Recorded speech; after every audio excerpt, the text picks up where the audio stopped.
You could feel the room change after the final whistle.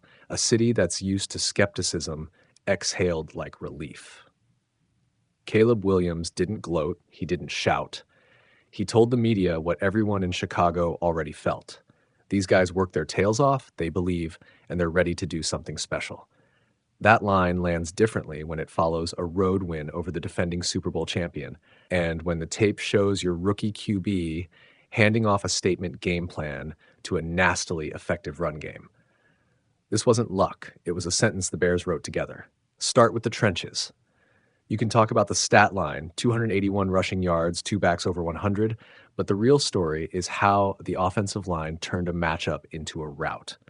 Jonah Jackson, Darnell Wright, Drew Dahlman, and the group up front ate, then climbed to the second level and finished. Ozzie Trapilo in his second start didn't need to be perfect. He just needed to hold and sustain the physical identity. That's exactly what this line did. When your blockers control movement at the point of attack, everything downstream changes. Time of possession, third down leverage, and the play action timing that turns defenses into paralyzed spectators. D'Andre Swift and Kyle Monangai deserve the overlay of legend right now. Swift's burst and vision forced the Eagles to respect cutback lanes. Monangai's inside power finished sets and broke wills. Having two complementary backs isn't fashionable in today's league. It's a superpower. One makes defenders wrong in space, the other makes defenders wrong in the hole. When both run hot in the same game, play calling gets simple. Keep feeding what's working until someone stops you. That's a coaching blessing and a quarterback's dream. Which brings us to Williams. He was composed without being showy. Yes, he missed a couple of throws he'll want back. A would-be touchdown that slipped just outside a receiver's reach, a back center look that drifted short, but he never tried to be bigger than the game. He managed the clock, made the critical play when Ben Johnson dialed up play action, and threw a perfect dime to Cole Kmet in the end zone. A throw that felt like a veteran's calm, not a rookie's flurry. That throw closed the book on the night. It was precision after attrition. The run game softened the defense, and Williams stabbed through the seam when the window appeared. That chemistry is visible beyond the numbers. Colston Loveland sprinted to the line to celebrate Kmet's score, and the image says more than a highlight package. The locker room buys in. When a rookie QB praises the group, and the group responds by playing like a single organism, that's not just a moment. That's culture catalyzing performance. Defensively, the Bears delivered a championship template of effort and situational football. Dennis Allen's unit kept eyes on the ball, won one-on-one matchups, and finished tackles. Grady Jarrett showed leadership in the middle. Austin Booker's edge work was the kind of play that turns drives into punts. Jaquan Brisker played with the kind of physicality teams try to recruit and can't always fabricate. The secondary, with C.J. Gardner-Johnson, Kyler Gordon, and the opportunistic Nahshon Wright, created takeaways and timing swings. Wright's strip on the short yardage shove, heads up, timely, and the kind of play that flips momentum and forces an opponent to rework a whole afternoon. Special teams were the quiet companion to the narrative. Cairo Santos hit every kick in windy, hostile conditions. Punts were situationally solid. Coverage units limited returns and flipped field position when it mattered. Those are the little edges that often decide outcomes late in November.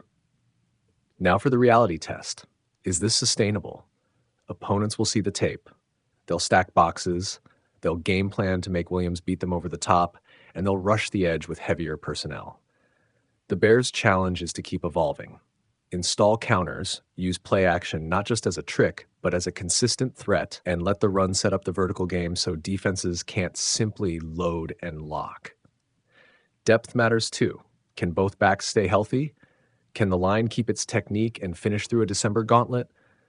Those are practical questions, not philosophical ones. But let's be clear, what we saw wasn't a one-off. It was a template for how this team can win late in the season. Control the line, dominate time of possession, force opponents to play with shorter fields, and then let your rookie quarterback make high-value throws when the moment demands it. That's playoff football. It forces opponents into uncomfortable choices. Do you commit extra defenders and surrender the seams? Or do you stay home and allow the Bears to run you out of the stadium? Either decision tests the opponent's will and execution. For the city, for fans who have been starved for a signature win, this game changes the conversation. It's not just about the record, it's about identity. This Bears team looks like it can own the ugly and the important. The fourth quarter grind, the clock management marches, the sustained drives that leave opponents with fewer possessions and fewer answers. Those are the wins that accumulate into deep postseason runs.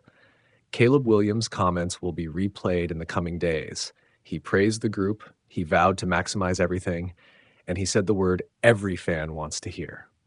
Special. That's not arrogance, it's conviction delivered after action.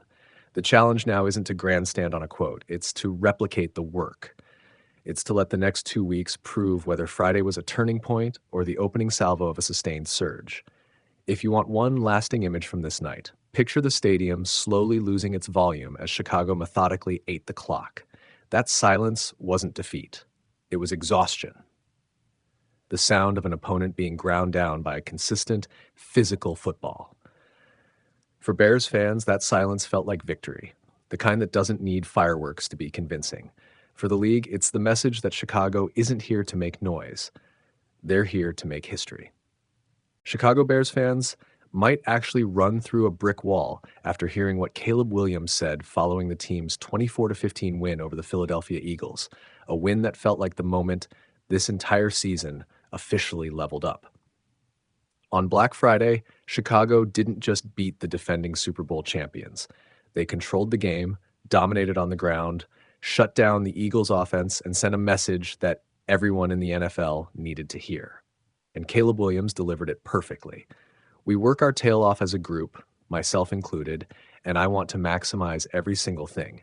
I have such a talented and special group. We can do something really special for Chicago. That's not just QB talk.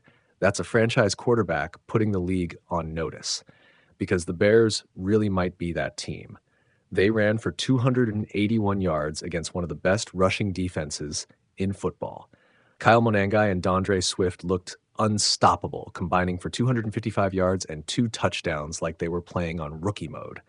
The offensive line bullied the Eagles from the opening snap, and the defense, even better. 2 huge second-half turnovers, only 317 yards allowed, just 87 rushing yards given up to a team known for pounding the rock. It was the kind of full-team performance Chicago fans haven't seen since the 2018 Magic. Except this version feels even tougher, more resilient, and far more dangerous. Ben Johnson has completely flipped the culture. This is a team that fights, finishes, and believes in itself. And with a short bye ahead, Chicago sits at 9-3, leading the NFC North and just 1 game behind the Los Angeles Rams for the number 1 seed in the conference. Nothing about this feels like a fluke anymore. The Bears are for real, and everyone knows it now.